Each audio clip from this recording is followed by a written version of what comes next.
All right. Good evening, everyone. I'd like to call the meeting of the Inkster City Council to order. Will you all rise with me and pledge allegiance to the flag?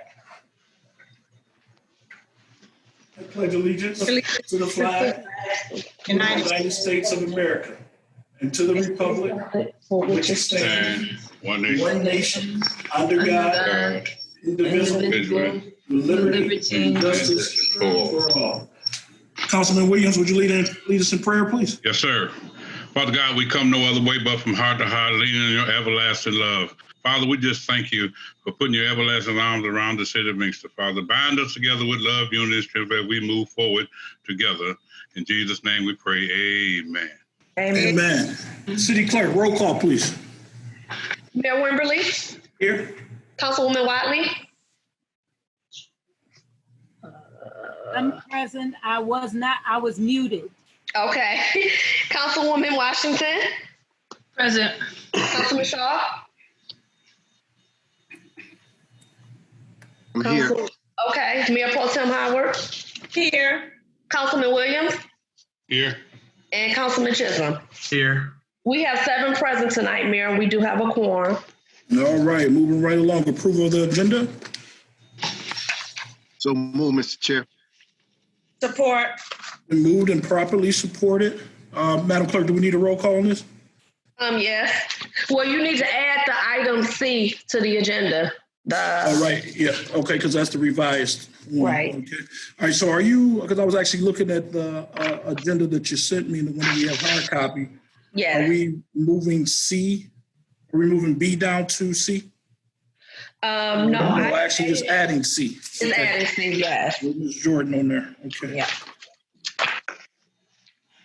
And so everyone should have received a copy of that information. All right. Roll call, please. Councilman Chisholm. Yes. Councilmember Williams.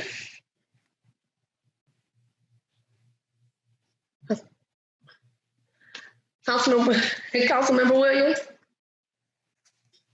I Is can't he on hear you. mute? He's not on mute. I can't hear. What you say?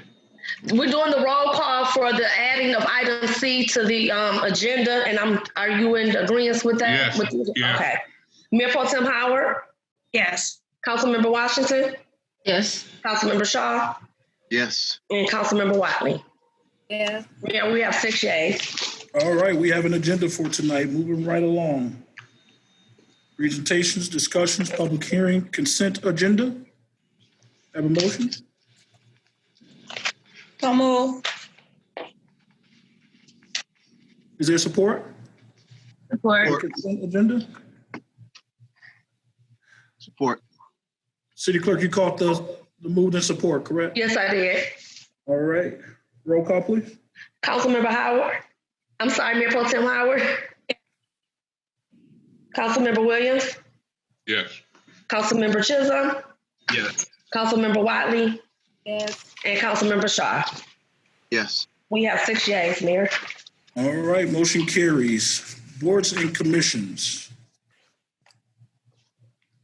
Do we have any appointments for boards and commissions?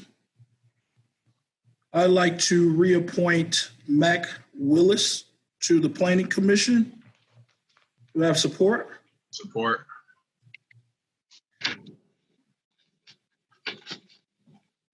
Any discussion? Roll call, please. City Clerk. Yes. Councilmember Williams. Yes. Mayor Pro Tem Howard. Yes. Councilmember Wiley. Yes. Councilmember Shaw. Yes. Councilmember Chisholm. Yes. And Councilmember Washington. Yes. We have All right, 6 perfect. yeas, Mayor. All right, good. That's confirmed. If you could please, Madam Clerk, get in touch with Mac because he wasn't at our last Planning Commission meeting. I don't know if the chairman, have you heard from him, Chairman Chisholm? Not since his term had expired. Okay, then if you can reach out to him between you and the clerk, I know that you guys will get him up to speed on what needs to happen. Yep. All right, good. Do we have any other appointments? Mr. Chair. Yes, sir, Councilman Shaw. The Cable Commission. The Cable Commission has some expired members. I know one of our council members is on that board. I don't know if he wants to be reappointed. And I'm glad you said that because I have some appointments I need to make from some of you guys too. So I'll definitely be going through that. Who's the person serving there right now? Councilman Chisholm. Steve?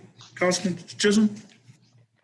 I didn't even realize my term had expired. I was looking for, okay. I didn't put the wrong screen. You good? Oh, I'm sorry. Yeah. When did it?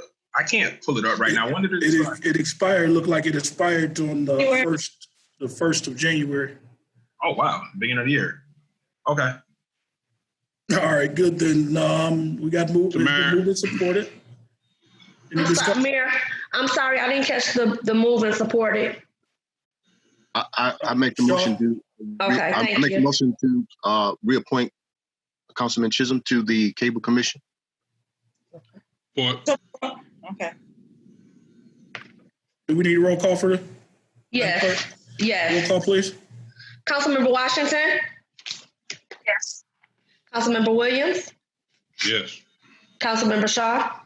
Yes. Mayor Pro Tem Howard? Yes. And Councilmember Wiley? Yes. Thank you. Mr. Mayor. God, doggy, what happened? Yeah, please. Hold on, can you, wait a minute, I don't know what happened here. Okay, Mr. Mayor, can you hear me? Yes, sir. Okay, I would like to appoint Roosevelt Stubbs to the Historical Committee. Okay. Is Roosevelt serving in that capacity already? Or is this he's a new member? I think he'll be a new member. Okay. But he's already resume and stuff's already in. Yeah. Okay. And that's in District 1. All right, Roosevelt Stubbs. All right, is there any support? Yes. Support. All right, it's been moved and properly supported. Roll call, please. Councilmember Shaw? Yes. Councilmember Wiley?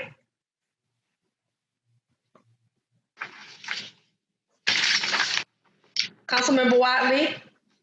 Yes. Okay, I couldn't hear you. Mayor Pro Tem Howard? Yes. Councilmember Chisholm? Yes. Councilmember Washington? Yes. And Councilmember Williams? Yes. We have 6 yeas, Mayor. All right, good. Motion carries. With the Historical Commission, look like we got a few of them expired and actually a few of them vacant. So definitely need to look at those. Councilmember Williams on the Cable Commission. Troy is actually serving in that position now. Would you like to keep him there or are you looking at replacing him? Beg your pardon? Troy Seaton is serving on the Cable Commission and his appointment is expired. Would you like to keep him there? Or? I'd like to keep him there, yes. Okay, you want to make a motion? I'd like to make that motion, sir. There's support? Support. It's been moved and properly supported. Any discussion? Hearing none, roll call, please. Councilmember Williams? Yes. Councilmember Chisholm?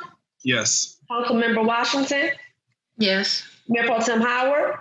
Yes. Councilmember Shaw? Yes. And Councilmember Wiley?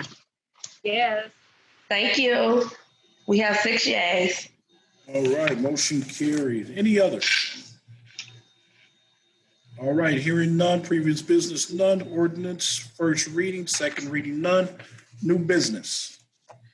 Item A under new business is consideration and approval for the mayor to enter into an agreement with Ecosphere for the installation of Ubiquity network hardware citywide. Such an agreement would optimize network security, connectivity, and telecommunications in support of files, emails, and VoIP. What's your pleasure? Council, what's your pleasure? Are you gonna have discussion on this? We will. I need to, just motions either way. Okay, Is there more motion to support? Move. Who made the motion to move? Okay. I did. Okay. Did you catch that, City Clerk? Because I didn't. You said I did. Now I have it as Councilmember Williams, he moved, and Mayor Pro Tem Howard, she supported. Okay. All right, discussion? Mayor Pro Tem Howard? Yes, is this the same thing with the 1, 2, 3 network? Is this something? Mr. Cody's on the line. Chisholm, you want to? Yes. What this is the replacement of the network devices that would handle the 1, 2, 3 internet services. For instance, how we get our internet, how we get our IP addresses, send emails, everything that we do with the computer, essentially. These are network components like the router, the switches, and the firewall. Okay. So in support of, we have hardware that is more than 12 years old and is constantly failing. To have this hardware manage or to serve the 1, 2, 3 fiber network would just cause problems in the future. So we're at the point now where we actually need to replace it. Some of our VPN connections where staff needs to work from home, they are not able to do so.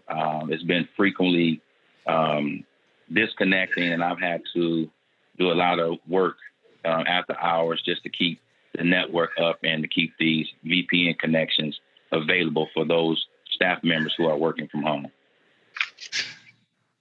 But this is the hardware that we need to take full advantage of our 1, 2, 3 network that's coming. Okay, thank you. Mr. Chair, I have a question. Councilman Shaw?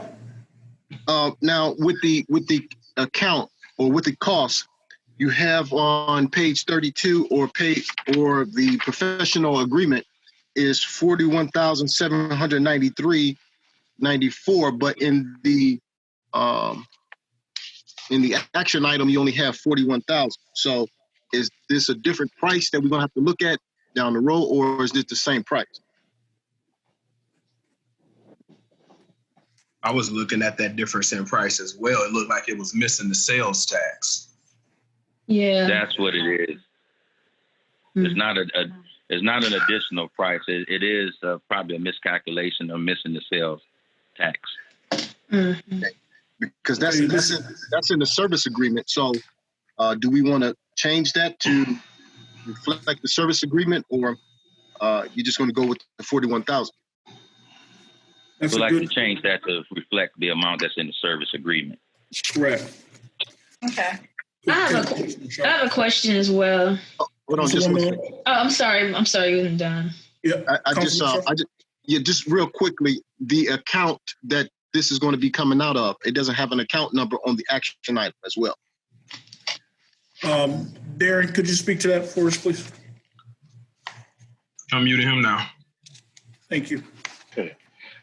Thank you. Good evening, everyone. So, of the proposed 40 to 41,000, and working with the IT director, Mr. Cody, we've got a couple different sources of funding that we're looking at. Most of that is within the department.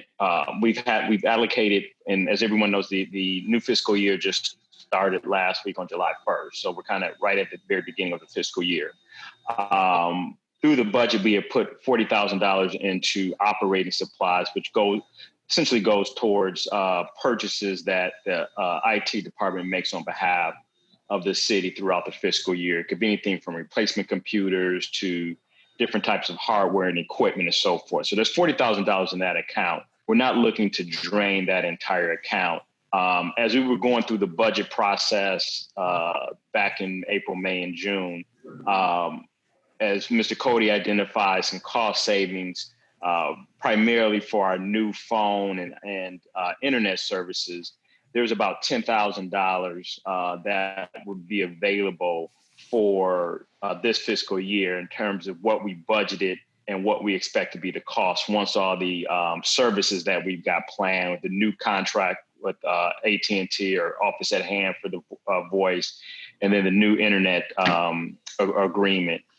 So there's going to be about $10,000 that'll be available for within the departmental budget for from that communication services expenses, coupled with the money that's already available within the departmental budget for within the operating supplies general ledger account.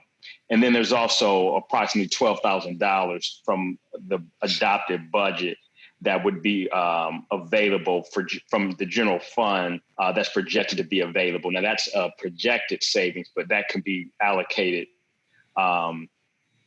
in terms of, we could do one or two things. We can include that within the vote and move that money back into the IT department to cover this expense or help cover this expense, or we could just take the difference out of the money that was budgeted for this fiscal year. So we got the sources again would be, one is going to be about $10,000 in savings from the internet and phone services, above which was kind of overstated in the adopted budget. We now have more precise numbers, and we think those are going to be about 10 to 12,000 in savings. Then there's 12,000 savings in overall general fund that could be moved into the IT department.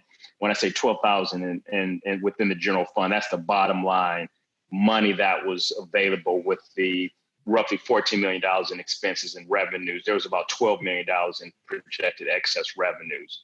And then we've got the $40,000 that's in the department that can be used to cover some or a portion of this expense. So it's primarily taking funds that are included in this year's budget for the IT department, and then to whatever extent council wishes or agrees to, we can reallocate that $12,000 that was kind of the small excess in the general fund with the approved budget. So we can use a portion of that $12,000. Just one more, Legina. We can use a portion of that $12,000 savings from the general fund to make a purchase with this IT. That's what you're saying? Correct. Yes. Yeah, we can. There's about $12,000 that was projected. That's kind of a rounding surplus, if you will. We could move that $12,000 into the IT department budget. We've got another $10,000 in projected savings that we think is going to come out of the IT and phone, internet and phone. So that 12 plus the 10 would leave us with 22.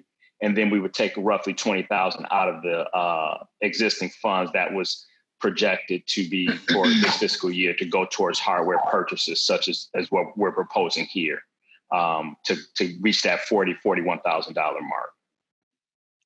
I mean, Mr. Chair, I would definitely like to just only use a portion of the general fund, excess, more so than just using all the general fund to be able to pay for something like this, because you still have the $250 fee. Am I correct? That's going to be monthly, mm-hmm. Right? Correct. Right. So that's going to have to come out of that IT, right?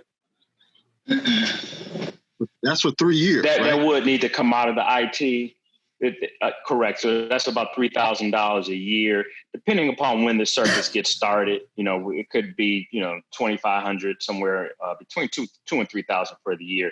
But to your point, Councilman Shaw, that would be some additional expenses that would come out of the IT departmental budget. So you're saying about 3,000. You saying about 3,000 a year, about 18 for 3 years. So that's the last 20,000 of that 40,000 from the IT department. I'm sorry, repeat that for me. Okay, you said that's going to be roughly about $3,000 a year for the $250 fee. So that's going to be roughly about 18,000 for that cost. So I'm not following you. I'm not following you with the 18,000. Okay, you said $3,000 a year, right? Correct. For the $250 fee, right? $250 per month, and I'm just estimating that out at a maximum of $3,000 for this fiscal year, at $250 per month. Okay, so we can kind of gauge it from year to year, is what you're saying? We would gauge that from year to year, and we would just deal with that within each budget. So we would know that would be a expected cost. So each budget year, moving forward, we would, include that as we go through the annual budget process. But for this year, we would expect it to be about 2,000 to 2,500. Because I know in speaking with Mr. Cody, it's going to take some time to get all this implemented. So it may not be August or September until that 250 per month charge actually hits. Okay. Yeah. So, Mr. Chair, I would definitely, recommend, not using all of general fund savings, but a portion of that general fund savings, just in my opinion. That's all I have, Mr. Chair. Thank you, sir. Councilwoman Washington? Yeah, I just had two questions. For the hardware component replacement portion of it, that's a one-time fee, correct? And then after that, then we just keep it going with the $250 per month, correct? That is correct. Okay. Then I had another question. Under the professional services agreement, it states that for the first of each month, therefore after, for a period of 2 years, and then on the request for council action, it says 3 years. So I just wanted to see if it was 2 years or 3 years. It should be 3 years. Okay. Okay. And then would it also cost us a little bit more eventually, because after the 2 hours, it's $105 per hour. So would that end up happening where it's over the 2 hours? That's always possible when you have network and IT fixtures and solutions that have to be provided. But this is the initial cost. Anything that runs past the 2 hour, the safeguard is on my decision to tell this support team, no, we're not moving forward with this. The support team only comes in at a very minimum time after I initiate all the resources that I have. This is support really to ensure that when I'm not around or if something happens to me, the city will have some level of support to keep things running, if you will. Okay. Thank you for answering my questions. It sounds like, Darren, that we need to, number one, allocate the funds and have the actual fund where the money will be coming out to pay for this. And then also to change the number from the $41,000 to the $41,793.94. And then the 2 years in the service agreement to 3 years. So Mayor, and I didn't discuss this with Cody, the sales tax, because the city's a tax exempt organization. And that's why I was going up the $40,000 figure, with the understanding that we generally should not be paying any type of sales tax because the city is tax exempt. Exactly. Gotcha. Okay. Just make sure we're making that clear to everybody so everybody understand that. I have some questions. Mayor? Oh, I'm sorry, Yes. Mr. Chisholm. Go ahead. Councilman Chisholm, Councilwoman Wiley yielded to you. Go ahead. All right, thank you. I was looking at the $250 a month service fee for 3 years, which average out if you do full $9K. But you already answered the question. I guess that $250 is included in that $41K. It's not on top in addition to that, unless of course they go over those 2 hours that Director Cody approves. I wanted to know who maintained it when the 3 years is up. That's I tried to get something that was longer than that, but they only offered a maximum of 3 years of support at before the end of the 3 years, 6 months out. 2.5 years in, we would have to revisit that and strike up another agreement for an additional 3 years or 2 years. And at the end of the 3 years, is this equipment ours or are we just leasing this? The equipment is ours on the purchase. Okay. Day one. And the 41K, is that a lump sum or is this payments over time, kind of like how we lease vehicles? That was a lump sum. There could be an option to do payments. I didn't put that in the proposal, but that was discussed verbally. And this particular project, is this the bare bones minimum, or is this the maximum, the medium? This is the maximum. This is every piece of networking equipment in the city, all of the routers, all of the switches, all of the firewalls. Got you. And I was just asking those just because looking at it from this side or looking at it from the public side, like, wow, you're going out and buying new internet stuff, but you laid employees off not even a week or two ago when you voted on it in the budget. So I just wanted to know that information. Thank you. All right. Councilwoman Wiley? Yes, sir. Thank you. I am sitting here listening to us getting ready to spend more money after we spent weeks trying to reach a balanced budget by putting additional burdens on our residents. Now, is this something that we can get cheaper? Have other people weighed in on offering us this same stuff? Because when I was reading it, it sounded like to me, and believe me, I am not a techie person. So I am wondering if it's like when you go and you take your car in for an oil change and they tell you that this needs changing and that needs changing and your timing belt is going and your some filter needs something. Is this something we definitely actually need, or can we find it for a more reasonable price? And I believe this is the same group that's been trying to sell this to us since we started, since this new administration started. Is that correct? That is correct, Councilwoman Watley. Also, to answer your question, TTI did a network proposal refresh of the similar manner for Meraki devices, and their network quote proposal came out to $58,000. Also, RFM did a quote. Theirs came up to 64, or maybe I think 64,000. Initially, Ecosphere was at 52, I believe. And to minimize some of the costs and get rid of some of the devices that they initially offered to us, I got it down to about $41,000. So the network proposal that you're considering is really by my design. Things that I felt were pertinent to the city replacing immediately because of the failing hardware that we currently have with no support. And as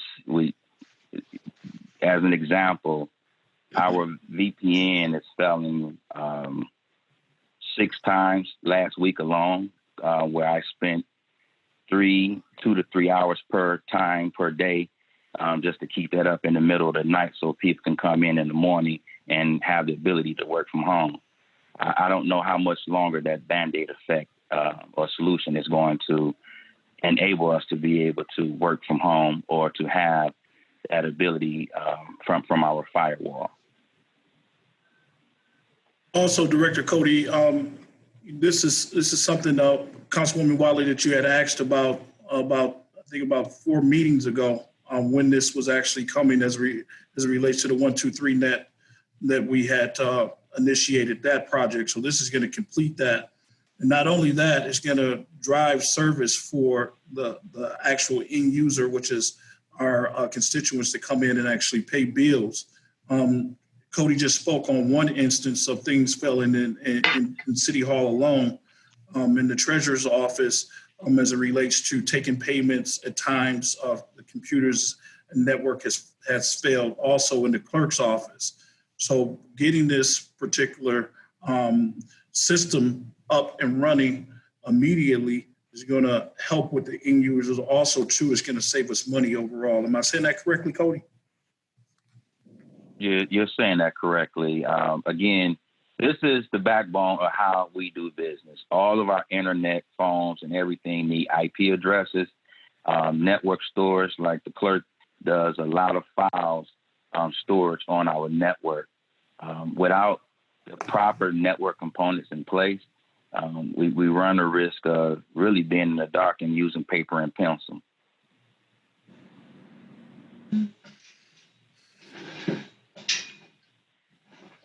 Okay, well, I'm just saying that to, again, start spending money after we did so much to get a balanced budget. And we know that come September or November or sometime, there's going to be amendments. I'm just not in favor of spending more money now. I mean, I hear all of this and it always sounds good, but we always end up behind the 8 ball. So I'm just really not in favor of spending any more money right now.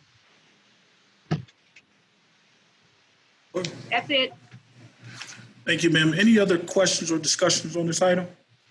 Yes, Mr. Chair. I would be comfortable not for the general fund's savings to really, be used all up for this item here. If a portion of that savings can be used and the IT department can stand for its own spending, I would be in favor of that. Okay. Mr. Treasurer, please walk us through it again on how we're going to pay for this, because that was one of the concerns that that I had bringing it to council. Sure. Tonight. So please walk us through it.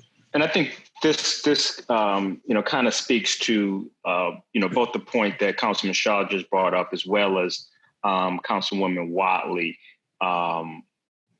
In terms of us spending the new, we're at the new fiscal year and there's money that's been appropriated. So we're starting to spend, as we go through the fiscal year, we are starting to spend money. So these are by and large monies that have been, appropriated. We're now just determining how we're going to spend them.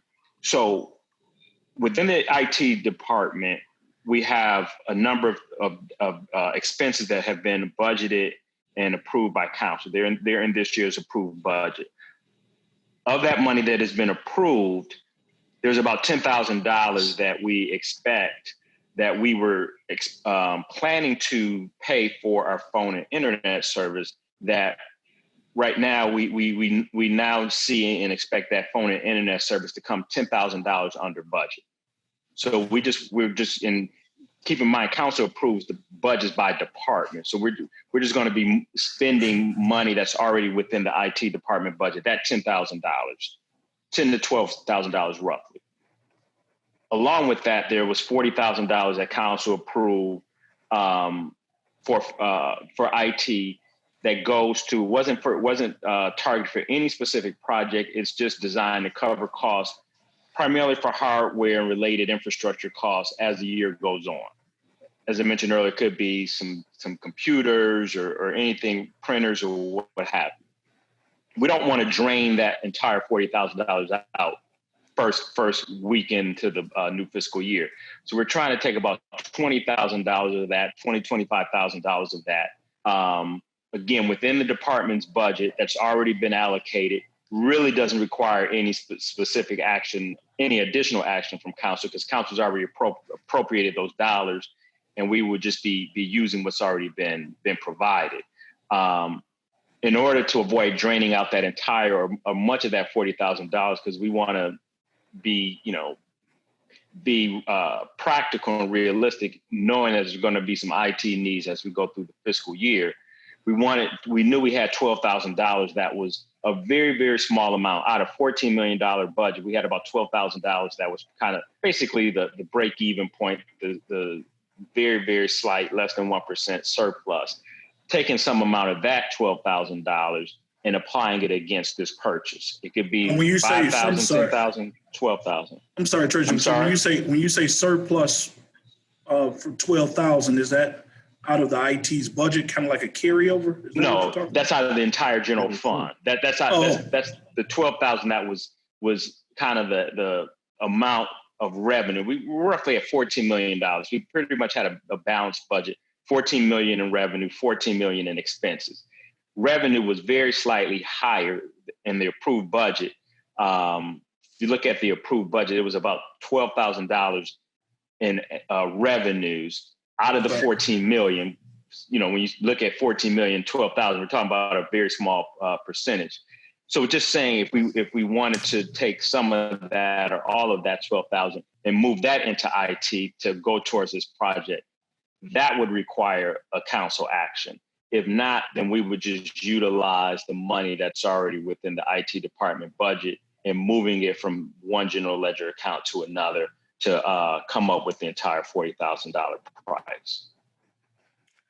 Have we looked at charging other departments with the service as well? Not really. We try and house all of the, these types of network infrastructure, hardware costs. We generally try and capture those, except in some instances, but we generally try and capture those within the IT department. It's just easier for us to track and plan for those costs. Okay. But, the thing to keep in mind with, we're trying to manage each dollar very, carefully, but, with the $40,000 purchase, that's largely been included in the $14 million budget of the entire general fund, not within IT department. But it's, we're not at this point spending any money that's not currently available for the general fund, for the IT department. We could pay that $40,000 and still have the department be able to function and meet its obligations.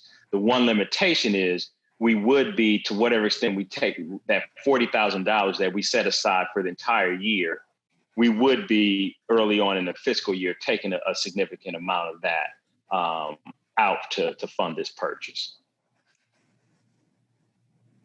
Mr. Chair. Councilman Shaw, please. This is one of the things that we definitely have to make sure that we continue to look at, even by department and even the department heads.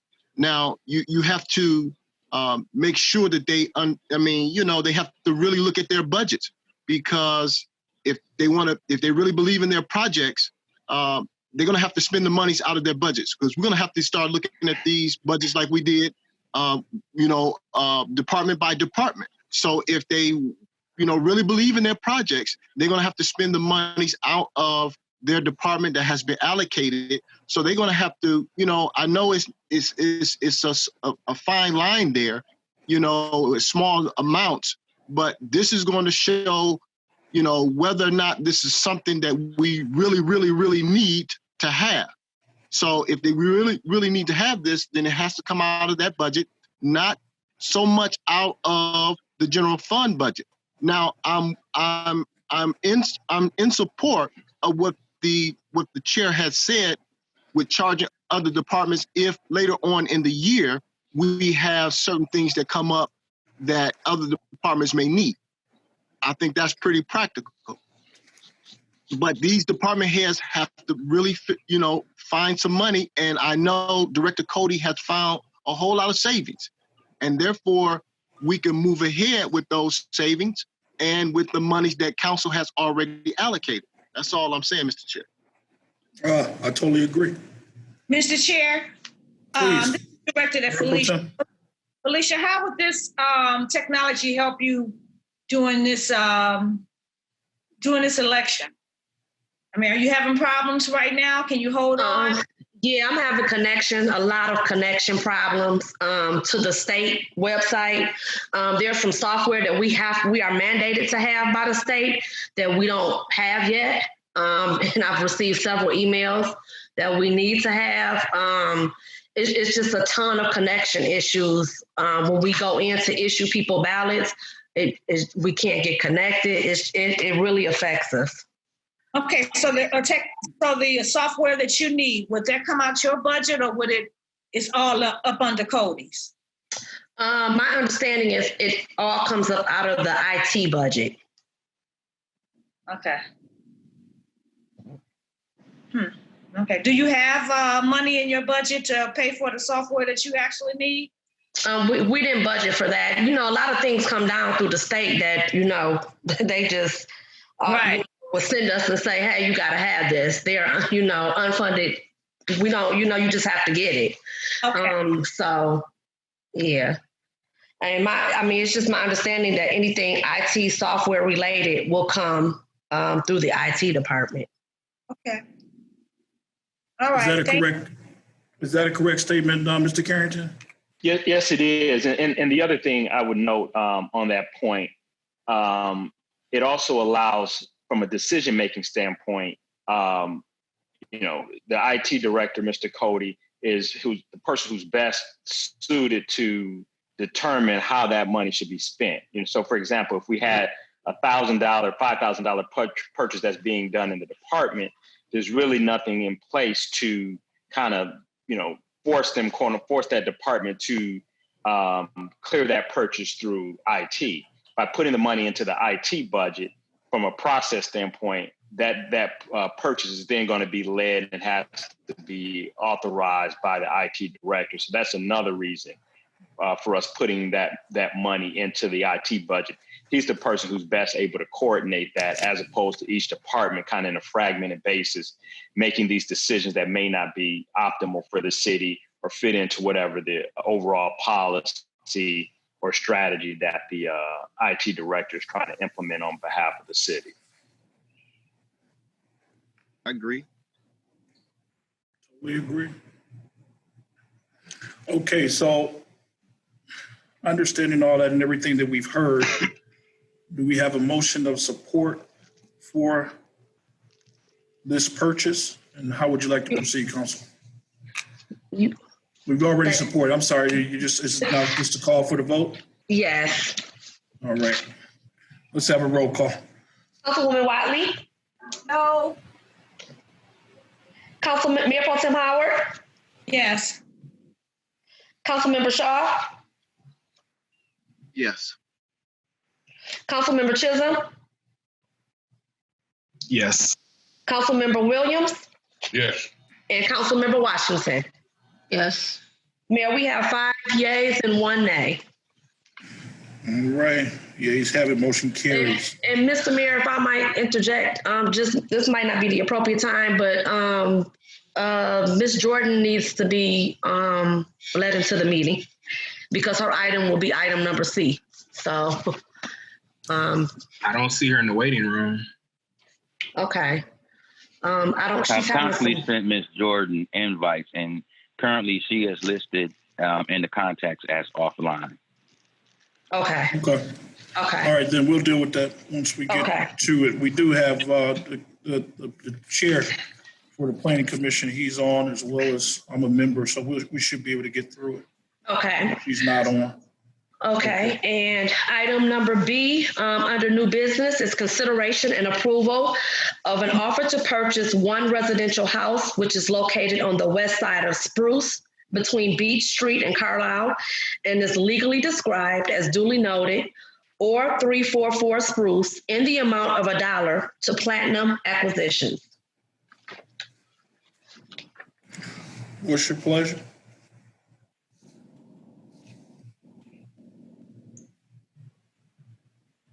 Is there a motion of support? Somebody needs to move it. Oh. Any motion? Well, let me say this, that it also needs to be added. This is a property that's on our demo list. So it's going to cost the city $12,000 to demo this property, regardless. If we don't do anything with it, it's actually on our demo list currently. And this was an offer from Platinum Acquisitions that has been a member of the NSP program for the last couple of years and has come highly recommended from our former Special Projects Director, Sade Fleming, to approve this. So I'll make a motion to support it if we're going to go into discussion. I support that idea. I support that. All right, then discussion. I kind of gave my 2 cents already. Any other discussion or questions? Now,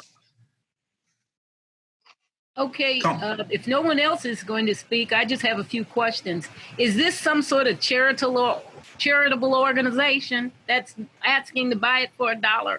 Because I thought we had a set price for properties, either buildable or non-buildable in the city of Inkster. Yeah, this is something that actually came from Sade Fleming, our recent Special Projects Director, that has been done in the past with this particular group, the Platinum Acquisition Group. They're part of our Neighborhood Stabilization Program.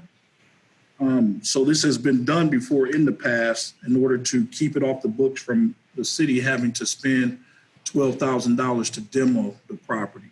It would actually be renovated. They would take on all of what needs to be done with the property. And then, of course, it would be put on the roll to seek home ownership first. If not, of course, they would look to rent the property and, of course, get it back on the tax roll so the city can receive some taxes. So if you're looking at doing an additional price, I'm okay with that. It's totally up to you. We can go back to them however you want to do it. I don't know if they're on the line right now, but we could get back with them on this. Okay, yeah, because I'd like to know exactly what type of business it is and what kind of resources they have to do this and how quickly will it be done. And I understand all the ramifications of us having to do something as opposed to them, but I still think $1, and I took a look at the house, is kind of inexpensive. So I wanted to know if there was something in their background that made it necessary for us to be so benevolent. Gotcha. Yeah, I just know that, I asked the same question, that it had been done before in the prior administration with this particular group. They're part of our neighborhood stabilization program. So they're one of the vendors that rehab homes. I believe that this particular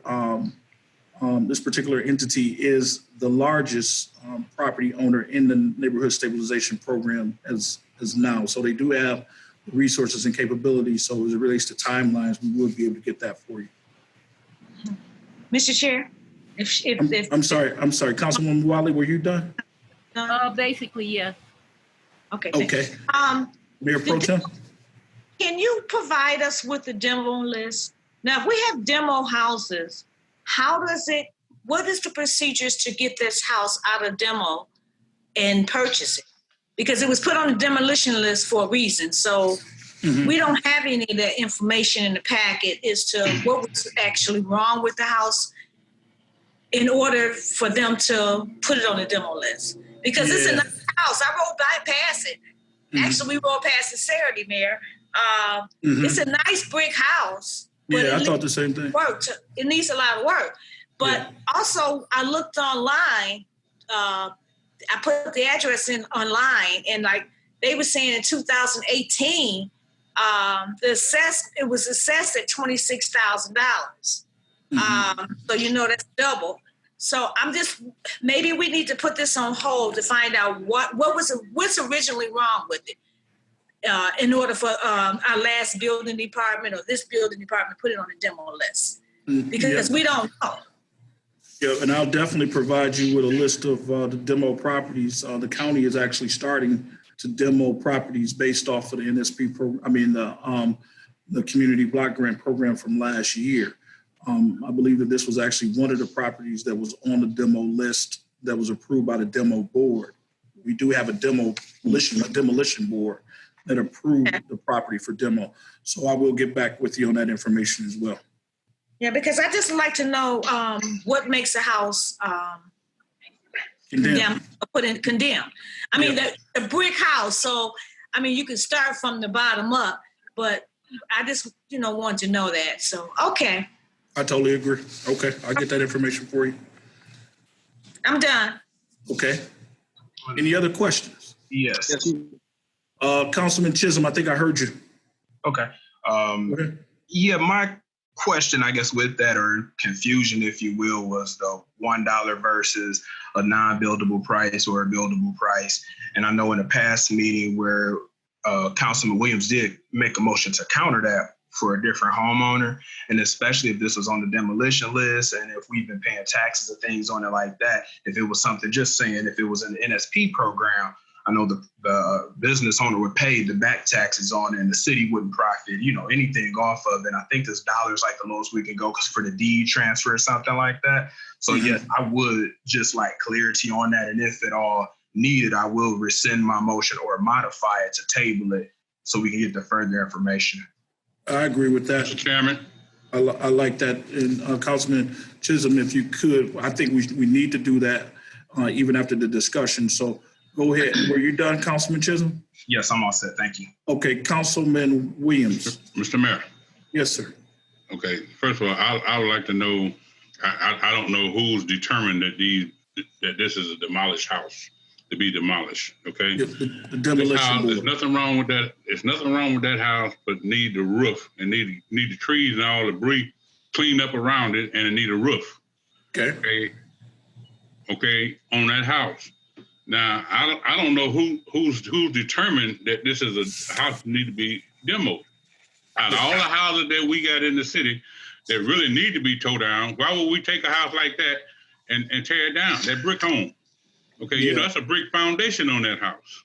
Yeah, it was before our administration and it was before your council tenure. So this is something that I had to go back and do a little bit of research on, and I think Mayor Pro Tem Howard has asked for that information. So we'll make sure that that's included in the motion if it comes back before the board as it relates to the demo board. But it is, if you look in your packet, you have an actual demolition board. You'll be able to see the members of that board. I don't believe they haven't met this year, I don't think. Are they residents of Inkster? Well, the building official he was tenured. So it'll be Don will be our person that'll go into there. Deborah Owens is a member. Guy Vuresh, he's a general member. Yeah. Tom, I'm botching these people's last names. Michelini, is he a resident of the city? Yes. All right, and then James Garrett, he resigned, so we need to replace him. But Charles Rizzo, he's actually, he lives in the city of Inkster on Allen Street, and he would probably actually go up into James's spot because he's an alternate. But they're part of the condemnation board. So we will give you more information on that. I have no problem with doing that. Councilman Williams, did you have anything else? Or? No, I just looking at I went over and also looked at the house, and I feel I just like a brief explanation why it's put on the demo list, because I think if someone probably would, if that house went up for bid or somebody to buy that house and fix it up. Okay, we'll find that out from you from the condemnation board. I'll definitely get as much information as I can. Thank you, sir. All right. Councilman Chisholm, would you make that motion to table this? Sure. Quick question. I know right when you had recognized me to speak, I think Councilman Shaw was speaking at the same time, but I don't know if he had anything to say. Okay. Thank you so much. Councilman Shaw? No, I mean, I was going to say the same thing that Chisholm was saying. I mean, so that's why we can go ahead with it and table it. Okay. Cool. So go ahead, Councilman Chisholm. Okay, I make a motion to table this until the following council meeting. Would that include taking off your motion? It was just a motion. Right. This is gonna. He's doing an amendment to his motion. So. All right, good then. It's been moved and properly supported. Roll call. Clarification. We're tabling this item so we can get more information and bring it back to the council. I'm trying to figure out when did they motion and support the demolition for the house. I'll find that out for you. I just need a clarification. Now, here, council, if you're gonna table it, are we just tabling it now? Are withdrawing a motion or what? Because we never did. I don't recall we doing a motion. He said he was making an amendment to his motion. Yeah. And so I was making an amendment to the motion to table it until the next meeting so that Mayor Wimberly can bring back the information that's requested by you, because we're not voting to demolish it. We're just voting to sell it for $1 because you wanted that information and everything else that everybody else requested. So then at that time, we can either counter the offer or we can vote to sell it for $1. I mean, I'm going to go back to also too, just knowing that what you guys have already said, I'm going to go back to the vendor and tell them all of this information. And then, because I agree. I mean, $1 is the only reason why I was, in support of it is because the previous administration has done it before. And I wanted to make sure that I was kind of following what you guys have already set with the NSP partners. And this particular vendor is the largest NSP partner that we have, and he does have the capability and resources to get the house back on the market. But understanding all the questions that have been posed, they were good questions and valid, so I'll get back with you with that information. Are you okay with that, Councilman Williams? Yes, sir. So Councilman Chisholm has made a motion to table. It's been seconded by Councilman Shaw. Am I correct? Correct. All right, let's have a roll call, please. Mayor Pro Tem Howard, Yes. Councilmember Shaw, Yes. Councilmember Wiley, Yes. Councilmember Washington, Yes. Councilmember Williams, Yes. and Councilmember Chisholm. Yes. We have 6 yeas. All right. Motion carries. Moving right along. Item C. Item C under new business is consider approval of a special land use for a proposed adult foster care facility to be located at 3041 John Daly between Yale and Norfolk in the R1B one family residential district with the conditions noted per the recommendation of the Planning Commission. Stephen Flume is the applicant. What's your pleasure? Is there a motion? So move. Councilman Chisholm, moved by Councilman Chisholm. Is there support?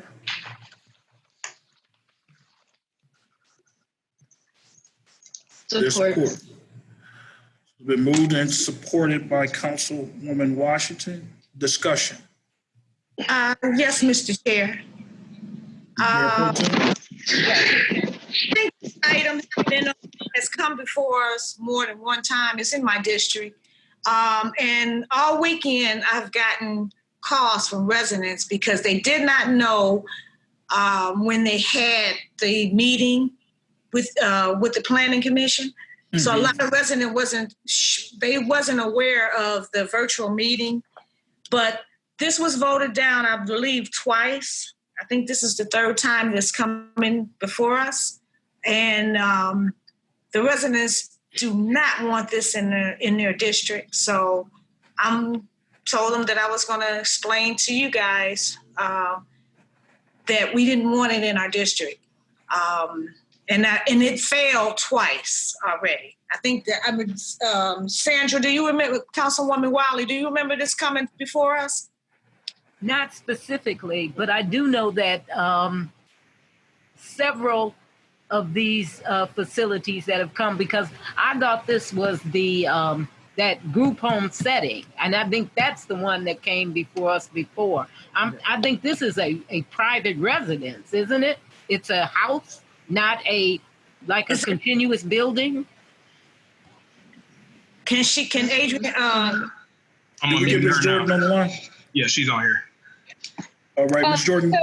So I think there might be a little bit of confusion about what this is. Can everyone hear me, by the way? I'm unmuted. Yes, we can hear you. Okay.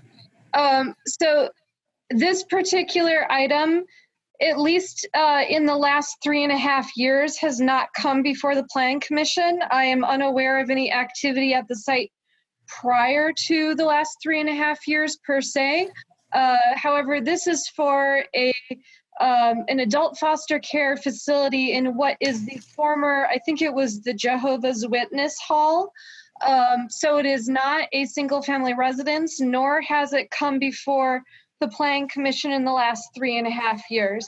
Okay. And it was publicly noticed in compliance with the Michigan Zoning Enabling Act, which means that it was out in the public newspaper.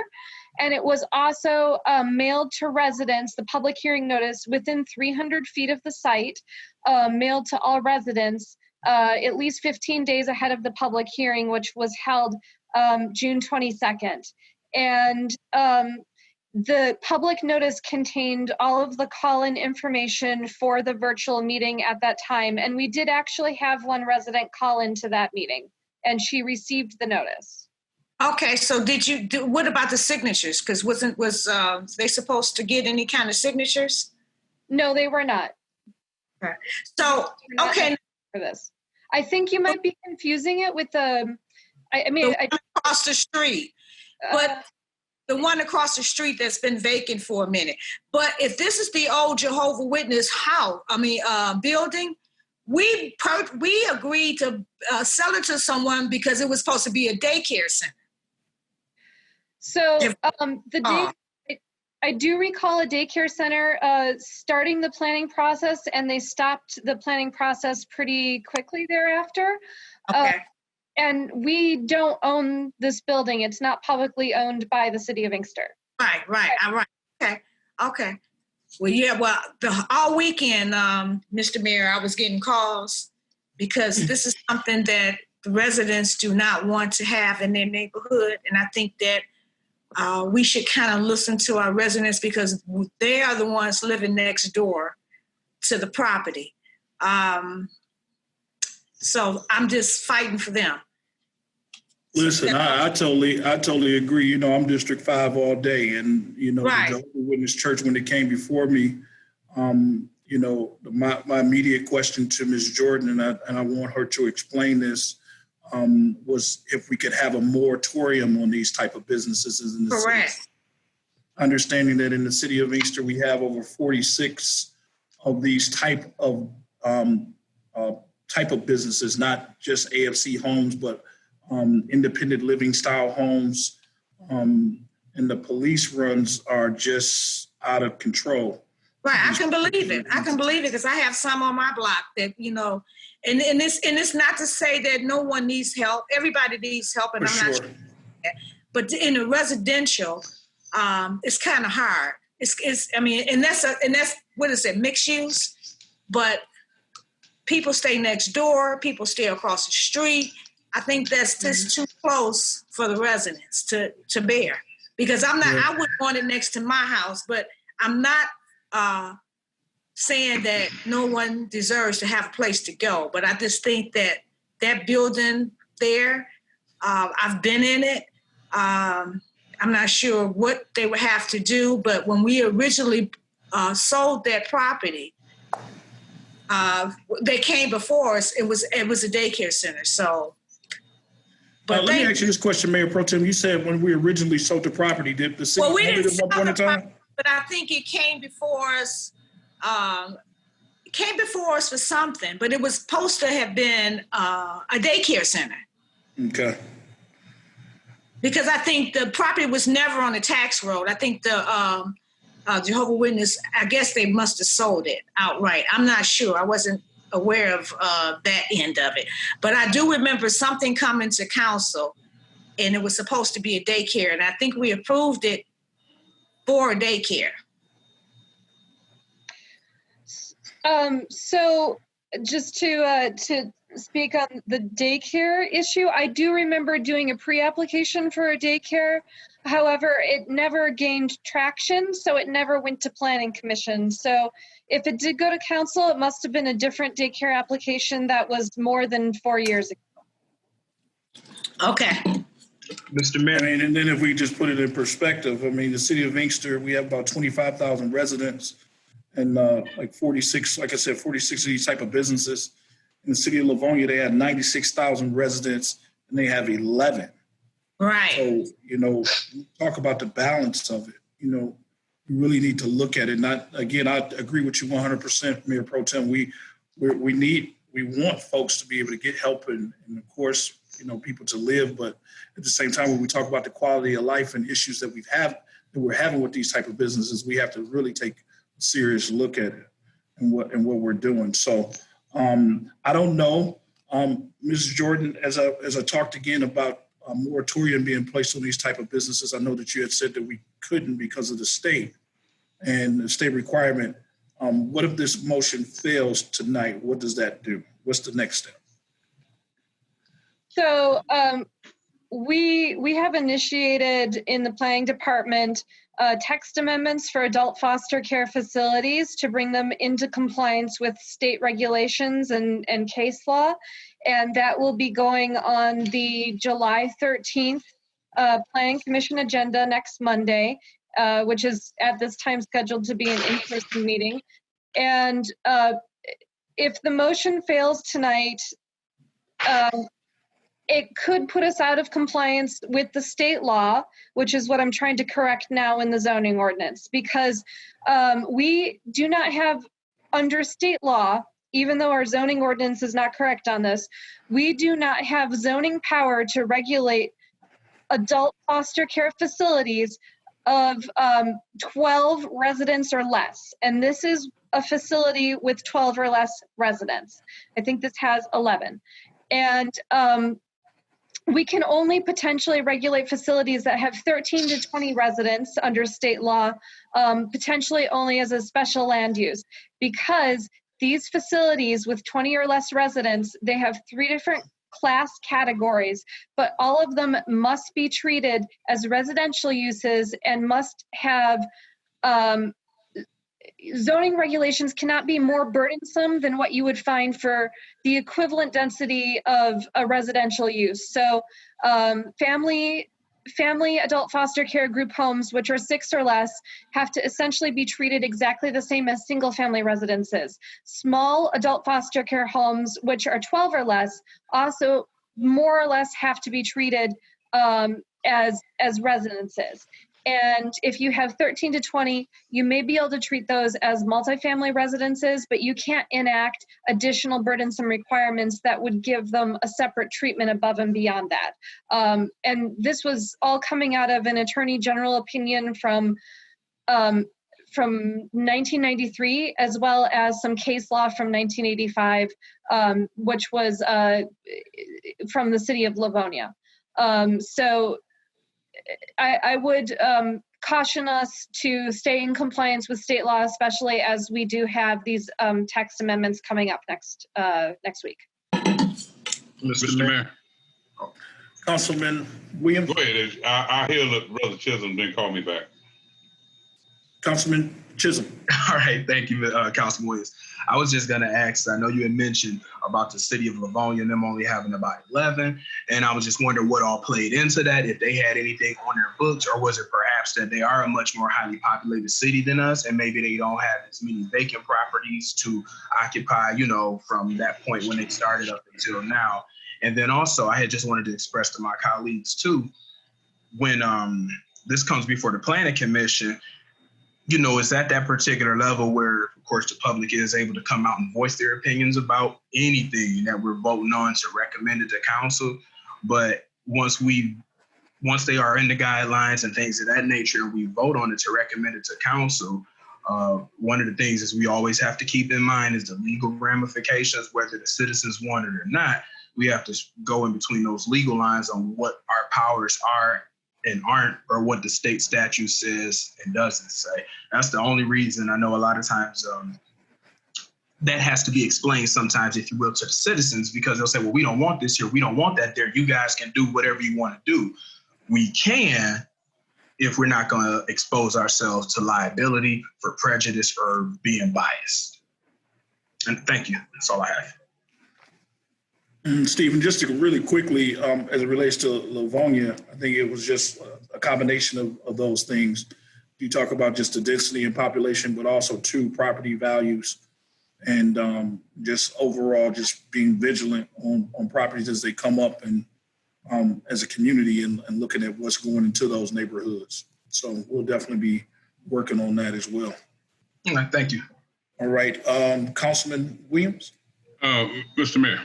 Sir. And I think this is a good time that we need to take on. We need to challenge the state on certain things, okay?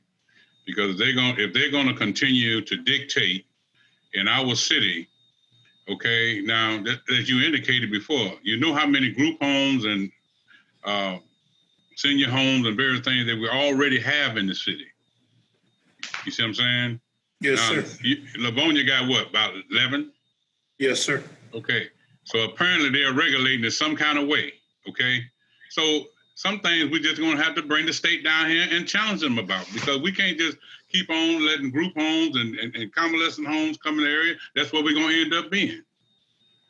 Agreed. You know, we're trying to build the taxation in our community where people be proud to come in here and live too. So, it's time to take on the state, because I'm hearing too much coming out of the planning that the states dictates to this, and can't do this because of the planning of things. So I figure like now, we just need to have a conversation with the state. Yeah, they're willing to talk, so. Yeah. So I think that, I'm not sure who made the motion or who, I think we should take for further discussion. But I didn't make the motion, I don't think. Councilman Chisholm.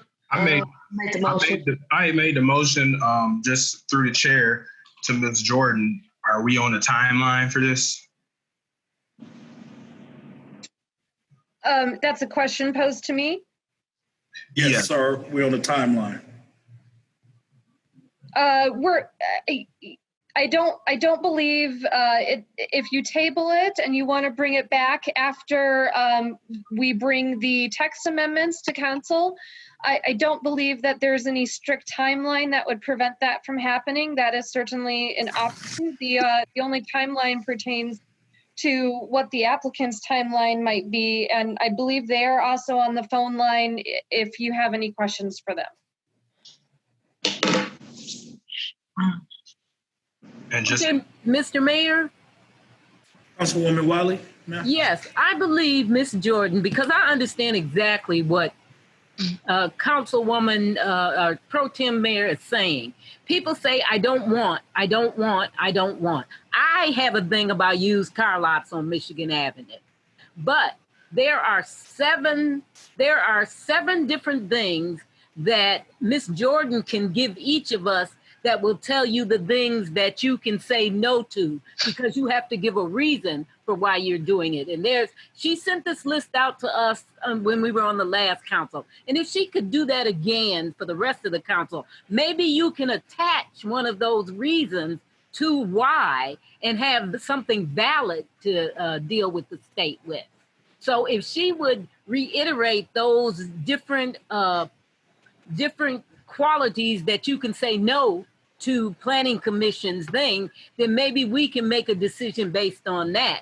Because right now, without that discussion Councilman Williams was talking about, I don't see how we're going to get out of this or be satisfied the people trying to buy the place as well as the residents before some time frame expires. So maybe we can work it that way, but I'm with everybody else on not coming to any type of decision tonight because it seems to be contentious at this time. Yeah, well said, Councilwoman Wiley. So Councilman Chisholm, would you again like to make an amendment to your motion? Table? I'm making an amendment to my motion to table this for further discussion until the following council meeting. Support. It's been moved and properly supported. Roll call, please. Councilman Shaw? Yes. Councilman Chisholm? Yes. Councilwoman Washington? Yes. Mayor Pro Tem Howard? Yes. Councilwoman Wiley? Yes. And Councilman Williams? Yes. We have 6 yays, Mayor. All right. The ayes have it. Motion carries. Public participation. This brings us to the time of our agenda. Well, Councilman Chisholm, you do it so well. Go ahead and explain it to them. Public participation for callers who have dialed in. If you would like to speak at this time from your telephone, please press *9 and I can unmute you. It will *9 raises your hand and signifies to us that you would like to speak at this time. And we have our first caller. And also, when I believe the tone or the voice message comes up that says you're unmuted, please state your name for the record so the city clerk can document it. Sorry, Kafense. All right, can you hear me? Yes. Yes. Okay, great. Kafense Mandisa. Everyone calls me Che for short. But first, I'm from the city of Inkster. Realized I haven't gave back to the city at all, so I want to volunteer. If you need anyone for boards or anything, let me know. But second, and I'll send you my information. But second, in reviewing the contract for Ecosphere on page 34 at the bottom, I don't see, and I looked through the whole contract, one, I don't see where there's an indemnity agreement in there or indemnity clause, and it's about where it would be at. And that says that Ecosphere is responsible for any damages, property damages, liability damages. It's not on the city. we pushing that liability over to Ecosphere. 5 does something similar with taxes, but it's just taxes. It doesn't do it for any bodily injury, property damage, or anything like that. So I think we probably should consider adding that indemnity clause language in there somewhere. And number 6, for insurance, it lists that workers' compensation is required by law. Is great. That's a requirement. But property damage, premises operations, completed operations, those are all general liability coverages. And it's almost like it's conflating workers' compensation with general liability. And workers' compensation, there isn't a limit. So that's great there. It just says required by law. But for general liability, you probably will want a limit there because they can have a $250,000, $500,000 limit, and you have a $1 million claim. If they don't have insurance, they might not be able to pay for it. And whatever that limit is up to you guys, whether you think it's sufficient. But I think a limit should probably be listed. That's usually what you see. And with a company like this, with the IT, I would probably even, require errors and omission because they're providing service. They're, giving advice. And if they give you the wrong advice, you wouldn't be able to go back and go to them and recoup. And also with cyber, obviously, there's a cyber hack or anything, you want to say, hey, that's on Ecosphere. Go after them and not on us. But they have to have that insurance. Otherwise, they might not be able to pay out of their own pocket. If that makes sense. Makes total sense. Okay. Thank you. Thank you. So, and then our next caller is right here. Yep, right there. And caller is unmuted. My name is Patricia. Can you repeat your name one more time for us for the record, please? Yes, my name is Patricia Down. I'm a longtime resident on Princeton. Been here since 1965. Hey, Ms. Donald. Really, yes. I was just saying hi, Ms. Donald. How you doing, Mayor? How are you been? Good. Go ahead. I'm sorry. My comment is to my Councilman Howard. I thank you so much for speaking out for the residences of this city. And my concern is that over the years, with so many things that's happened in the city, it is time that we do take a stand. I'm glad that you're going to challenge the state, and I'm glad that we're going to have someone that's going to speak our voice for our city. And I'm tired of hearing us being a dumping ground for what other residents might not be able to say, but I'm saying a dumping ground because other cities aren't being faced with the challenges we're being faced with. I'd rather see some businesses come in that would make us flourish than to say, well, we don't want this in our city, but we'll certainly put it in yours. So thank you for tabling and for considering that we need to voice our concerns. In my comments. Thank you. Thank you, Ms. Donald. Councilman Chisholm, do you have anyone else? I'm sorry, I was muted. At this time, I don't see anyone else with their hand raised. Again, for callers who are on the line, if you wish to speak, please press *9 so your hand can be raised and we can recognize you to speak during public participation. And we just had another hand raised. 2, actually.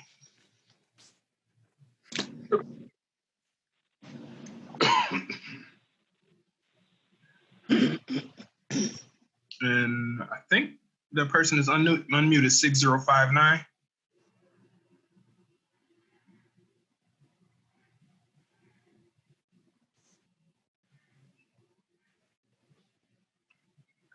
All right, let's come back to them. Move to the next person.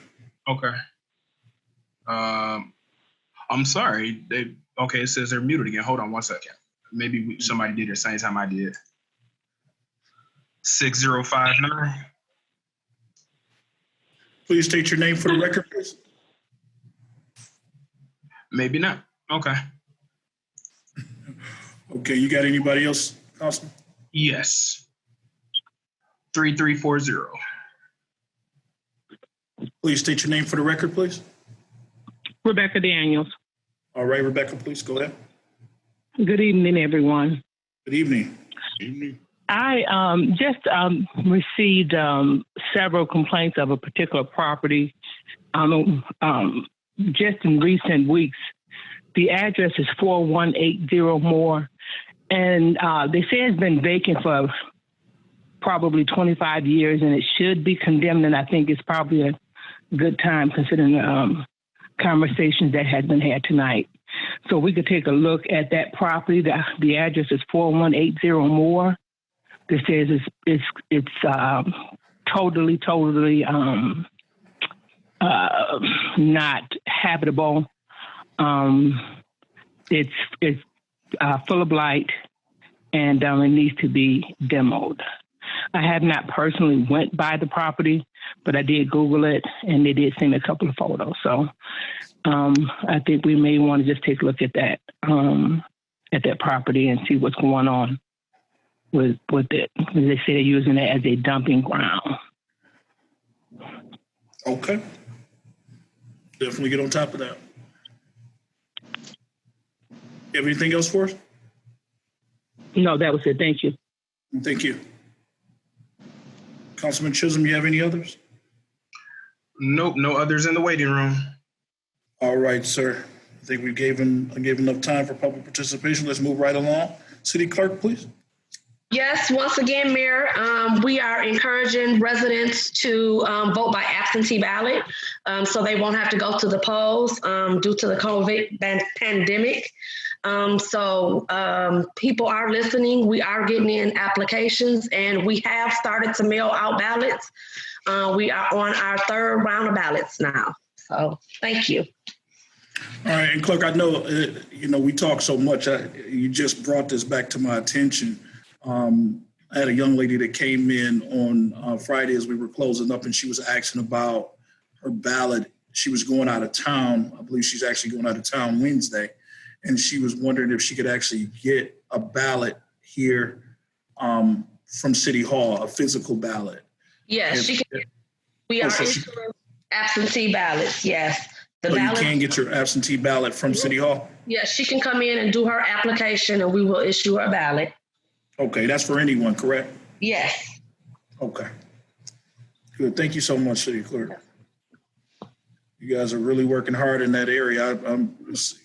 We got to get the computers going the right way for you. Yes. Okay. City Treasurer? Thank you, Mayor. Just want to let everyone know that the property tax bills for the summer tax seasons have been printed and are in the mail, so people should start getting those bills this week. The information is available online. If anyone wants to look up, you can go on to the city's website under payments and find that information as well. But the bills have been printed and are in the mail. There's an online function back working, Mr. Carrington, to be able to pay online?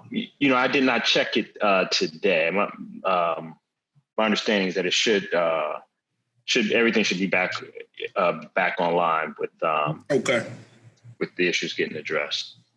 Now, Mr. Chair, with the taxes going out, now when is those taxes due? They due in August, right? Yes, Councilman. So the taxes are due by August 31st. That is to avoid any type of interest or penalty. We continue collecting summer taxes and winter taxes through February 28th. The final deadline is March 1st. But to your question, they are due on by August 31st. After that, we began assessing penalty and interest starting September 1st. And we do that every month that the taxes remain unpaid. Okay, now you sending tax bills out, what, 30 days or what? How many days before actual due date? That's less than 30 days. No, August 31st. Okay. The end of August. Yes. Okay, that's when it's due. So you're giving residents at least what, 30 days to be able to pay their taxes? For sure, more than 30 days, because we're talking the end of July. I'm sorry, the end of August. So they have the remainder of July and all of August. Okay.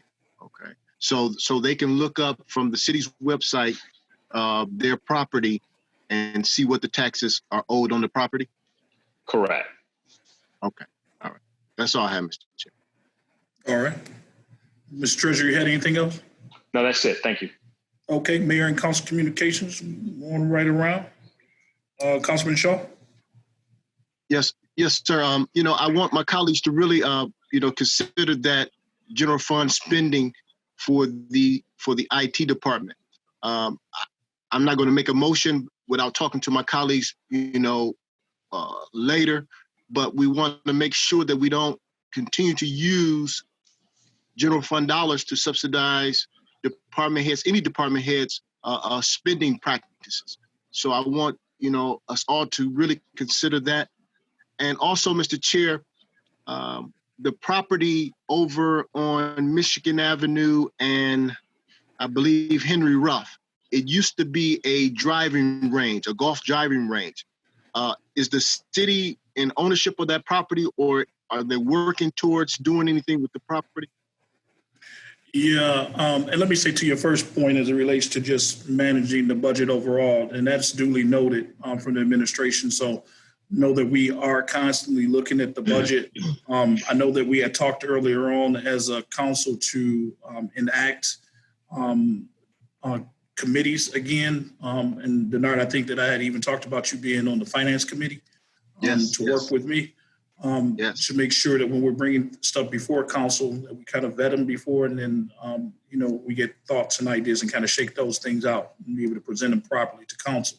Not saying that we haven't been doing that already, but I think it's just another layer of eyes as we're all hands on deck at this particular function. At this particular junction.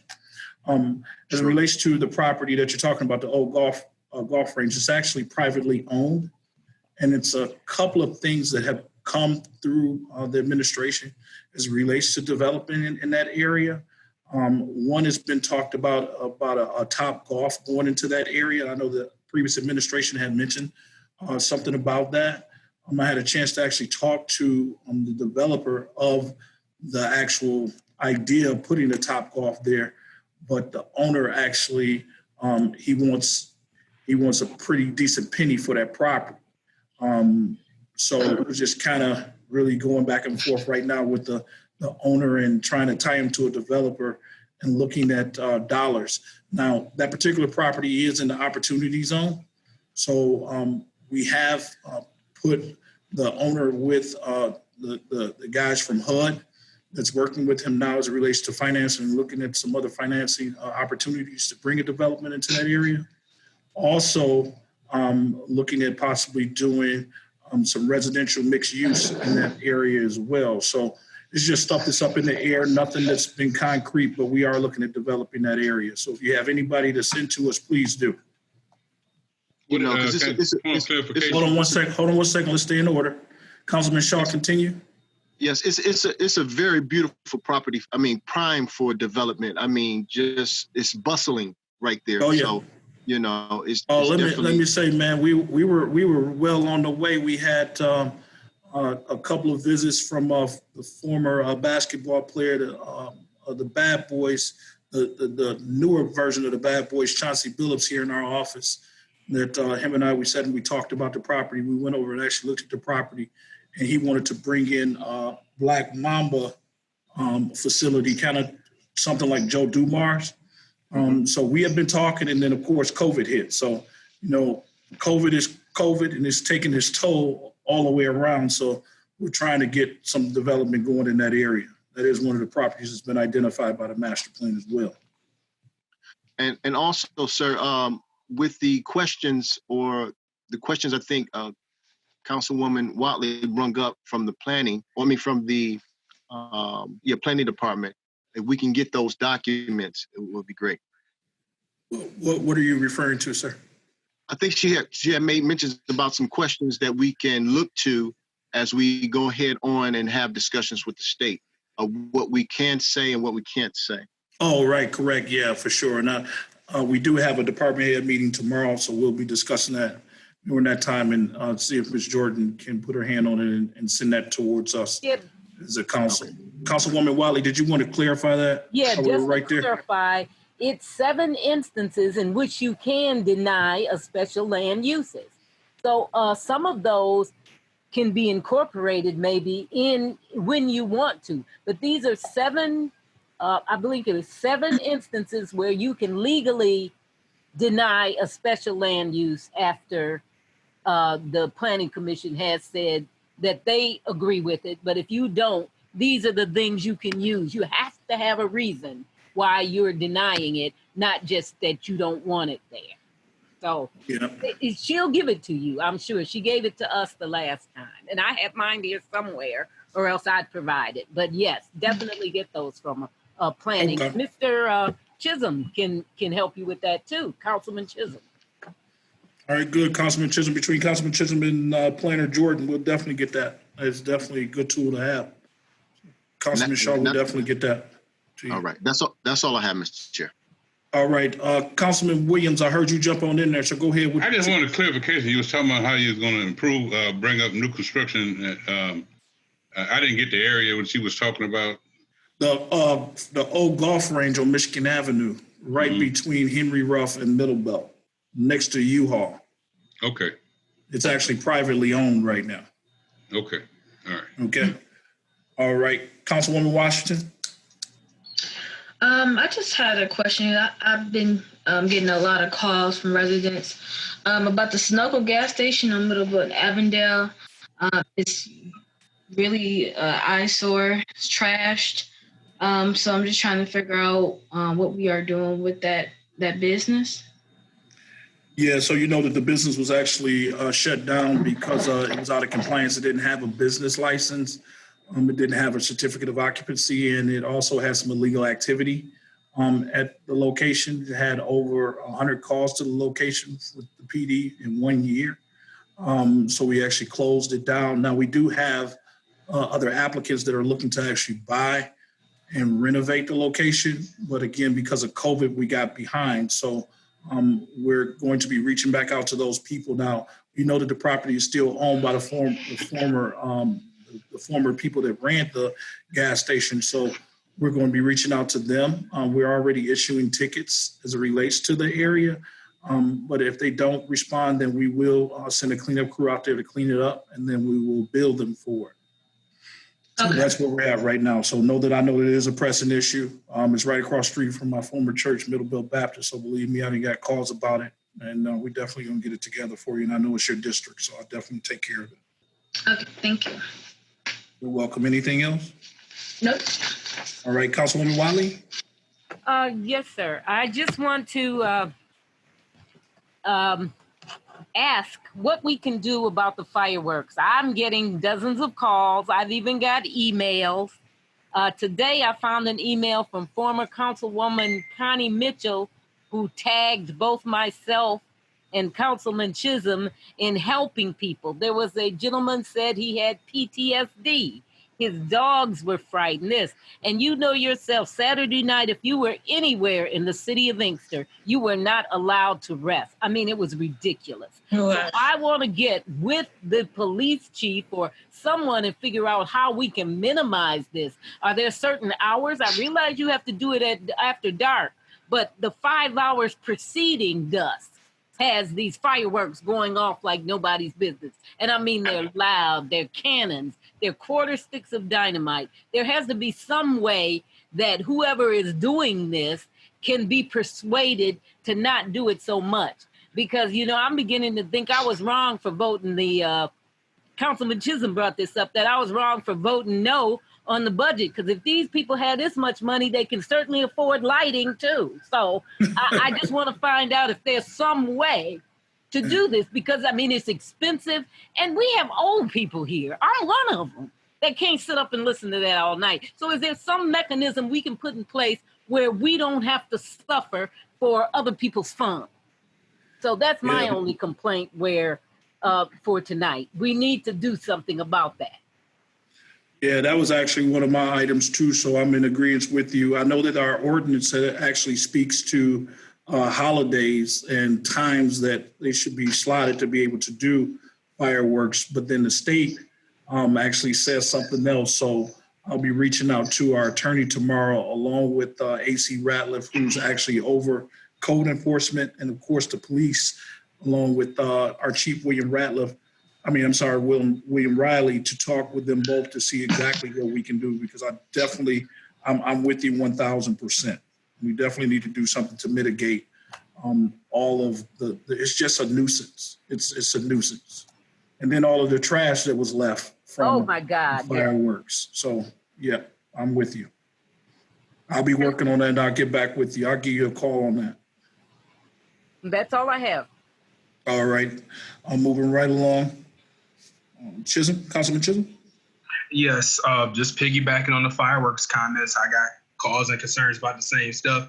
And, recently, due to an incident that I previewed you all to, hearing those noises when I'm driving is very different nowadays. I don't process it the same. So I guess you could say I feel the same thing that some of our personnel who are in the armed forces and or the military have undergone. It's not exactly the same, but it's a quite difference before and now. So I echo that same thing. And to the treasurer, Mr. Carrington, I paid my water bill online last night, so I believe that system is up and going. I know you and the mayor were talking about whether or not it was up or down. So I know I tried to pay it a couple of days ago, and it was down due to technical difficulties. And then also I had a resident who reached out. Her first thing was, hello, I have a problem. The city website would like us to use the citizens request tracker for concerns. One problem, she said it only worked with iPhones, and she has a Samsung Galaxy. So she was asking for any advice on that. It would help. I guess that's kind of sort of would go towards Director Cody, and we could follow up with him, because I have an iPhone, so I can't test it out on an Android device myself. And then also she brought up about, I guess, the dirt bikes in her neighborhood, or mini bikes. Someone was driving one and they lost control and ran across a couple of yards. And she just wanted to know, what can we do? I guess because we're not going to be able to stop them, but at least deter them or persuade them, if you will, to go to a designated area to ride. And I know that's kind of difficult too, because we need to go through all that stuff if the city owns it, liability insurance and things of that nature. But to my understanding, it's still a motorized vehicle without a license plate, and they're driving them on sidewalks and throughout the city streets, which can really be not only dangerous for themselves, but for the drivers who may or may not see them and try to avoid them and to collide into somebody else, or unfortunately not see them at all and cause them body harm. So that's all I have. Do we have Chief Riley on the line, or AC Riley on the line? I don't see either one of their names tonight. Okay. All right, yeah, but I totally agree with you on the mini bikes. I know that it was an instance I was doing a ride along, and a kid had ran into the judge's car on Magnolia, and they went so fast that by the time we turned around, they were up back and behind somebody's backyard. So I know that it's definitely something that we need to work towards, a designated area. I know that people have been talking to me about a track and basically saying, they'll waive their rights, but I don't know how that will work. But we know that we have a lot of them happening in the community, and they're actually building. A lot of these folks are actually building these bikes. So we know that we have to do something about it. I know that we were looking at presenting to the council, looking at speed bumps and the options of speed bumps. So that may be something that'll deter them, but at the same time, if they hit a speed bump and they fall over off the bike, it's just, I don't know. So we'll definitely need to be all hands on deck looking at solutions to be able to try to slow that down a little bit. All right, Councilman, did you have anything else, Councilman Chisholm? Nope, that's it. Thank you. All right, Councilman Williams. Yes, Mr. Mayor. Several things. The building next to the church down on Harrison, used to be old Knox store. Yeah. Mm-hmm. Okay. Is there anywhere possible we can get that building boarded up? Knox store. Okay. Yeah, it's all wide open. Okay. And another thing we've been pushing. There's a house, and I guess the wind gonna blow it over in a minute, on Ludington. Okay, it should been on the on the demolition list. Okay. And also the house, they pulled the gas lines and various things on the big house on Harrison, and I think that's Cherry. Do you have addresses for any of these? The house so regular, that's what I was trying to tell you, Mr. Mayor. A lot of these houses does not have addresses on them. Okay, all right. So Ludington Street. Mr. Black did in fact look up. I gave him a photo of all of these houses, and he got the addresses. So okay, then. So we'll definitely. So the one on Ludington and the one on Harrison, on the corner of Harrison and Cherry, he's got the addresses to them. Okay, so Harrison and Cherry. Okay. Right, and the one on Ludington, and if we can get that other one boarded up, because people going in and out of their activities, and then that could be a danger zone. Yes, sir. I'll definitely take care of that right away. Okay, and I got one more question. Then one more statement. Then I'm through. I hope Mr. Bibbins is on the line, because I've been talking with him about a lot of the people over there in my district, over on across Middlebelt there. There's a lot of lights that's out. Okay, and this was happening when Tim Williams was the council person. And I talked with Mr. Bivens on the possibility of getting them lights in there. Okay, he said he was handling it, but I don't see why it should take so long to get a light bulb from Edison changed. Yeah, that's money, not much money they're making. I don't see why they can't change these light bulbs around there when they know it's a dark area. Okay. Did any of those correspondence with Mr. Bivens? Did you put him in an email?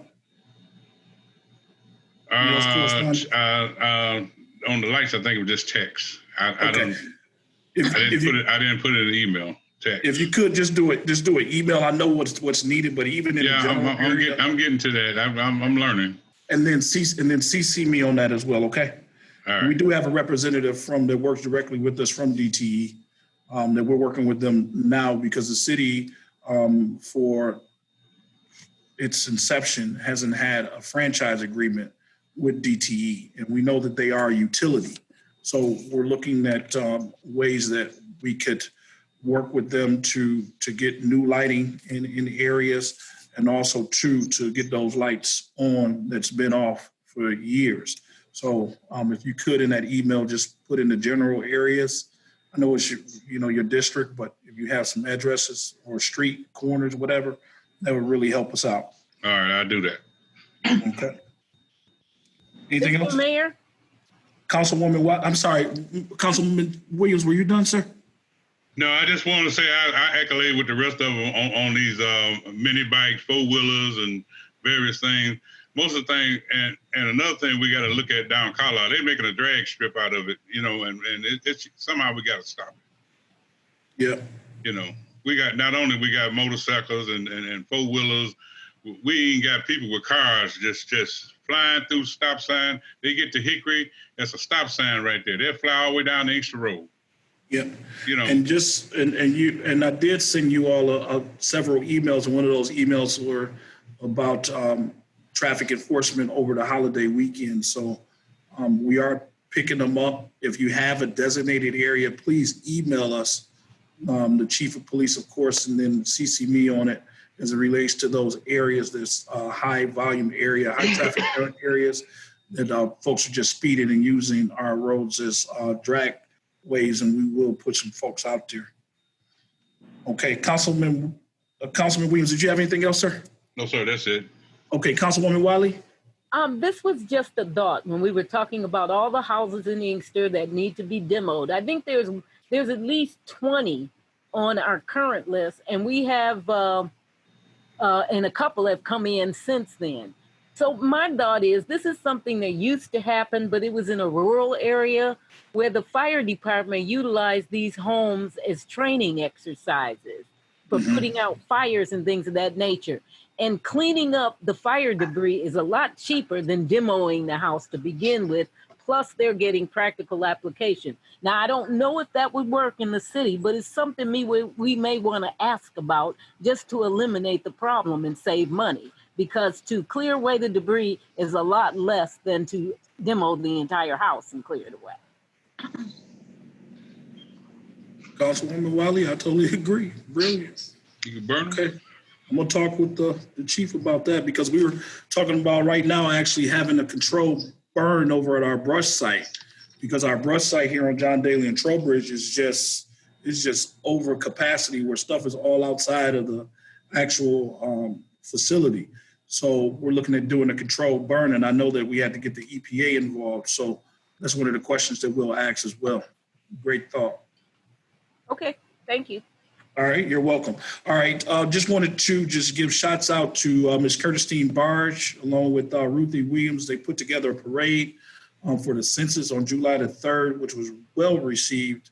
I know that a few of the members of the council had a chance to get out and participate in the parade.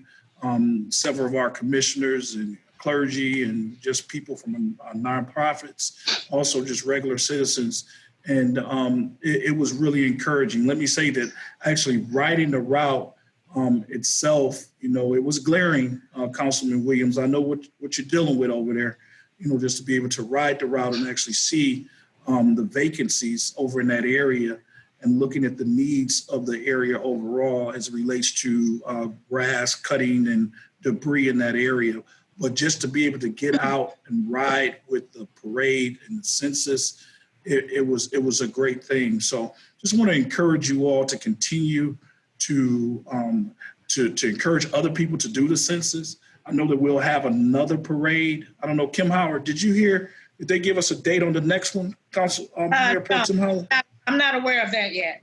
Not as of yet, okay. I don't know if Curtistine is on the line. Is Curtistine on the line, Councilman Chisholm? Curtistine Barge? I know she jumps in sometime.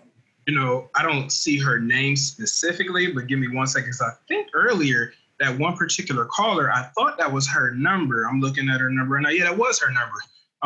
Okay. That was the one we were trying to hear. Yeah, she's on here. She's got her hand up right now.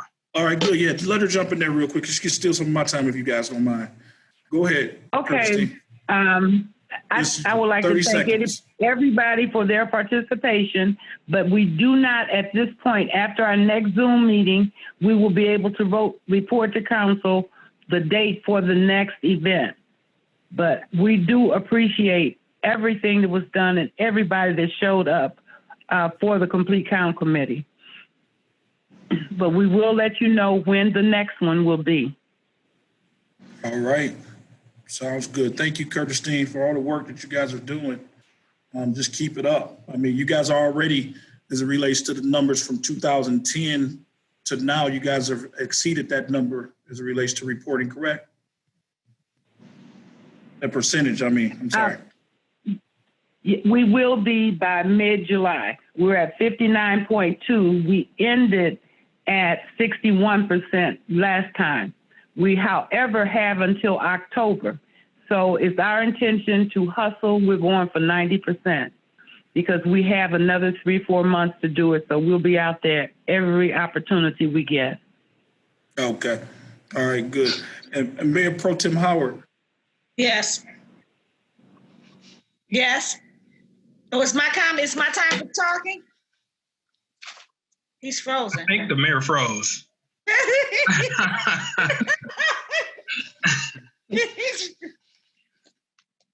Uh-oh. Well, okay. I think it might have been I'm not sure if he was going to tell me it was my time to speak or not, but I'm just going to go ahead and just in case, because we got to get moving. Annapolis Point. I would like the building department to confirm or not that it was a question asked to me whether or not they can have privacy fence around their houses. I'm not sure if they have what do you call it? It's like what is that one I'm trying to, when you were staying in condos, association fees. I'm not sure if they have that, but I would like to have the building department give me an answer on that, whether or not they can have privacy fence. And also, I'd like to know the situation on the gas station that's on Beach Daily and Michigan Avenue. It's been closed for quite some time. Not sure what's going on with that. One more thing, the speed bumps. I think we do, as a council, as a whole, we do need to visit speed bumps.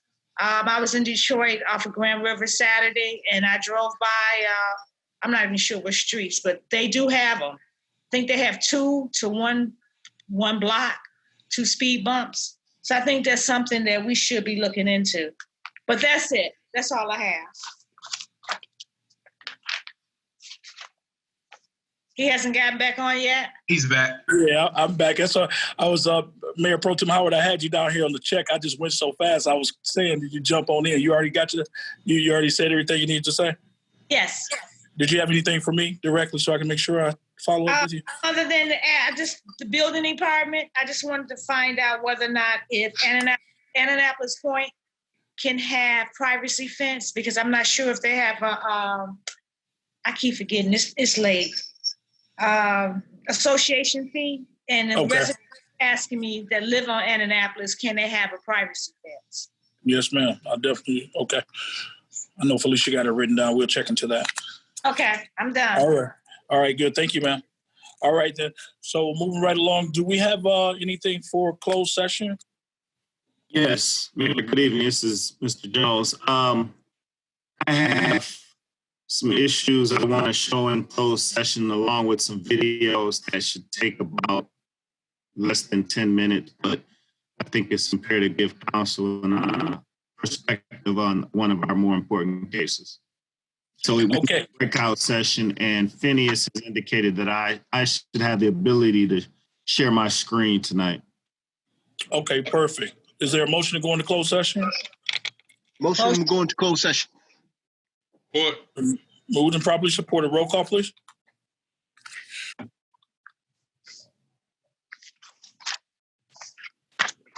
Roll call. I'm sorry, Mayor, I was muted. Councilmember Chisholm? Yes. Councilmember Washington? Yes. Mayor Pro Tem Howard? Yes. Councilmember Shaw? Yes. Councilmember Williams? Yes. And Councilmember Wiley. We have 6 yeas, Mayor. All right, motion going into closed session. We'll be right back. Thank you.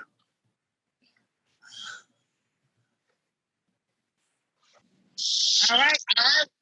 All right, good. We got everybody back in? Look like we got Yep. everybody back in.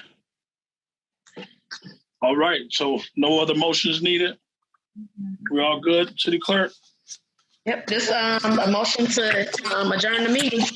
Okay, but lastly, I just wanted to mention, and I forgot that I needed to mention this, Habitat for Humanity on last Friday as well as we were doing our parade for the census. They were actually building a roof for one of our veterans in the city of Inkster on Sylvia and Andover in District 5. So you guys get a chance, go by and check it out. I'll send you the address. But it was actually donated. The roof was over like $10,000, and they got it done within a day. And that's Habitat for Humanity. They came and pulled all the proper permits and properly inspected. So just moving right along. So I just wanted to thank Habitat for Humanity for doing that. And thank you all again for joining us for another meeting of the Inkster City Council. Call for adjournment. Motion to adjourn. Support. All right. All in favor, say aye. Aye. Aye. All right. Have a good evening. Talk to you guys later. Thank you.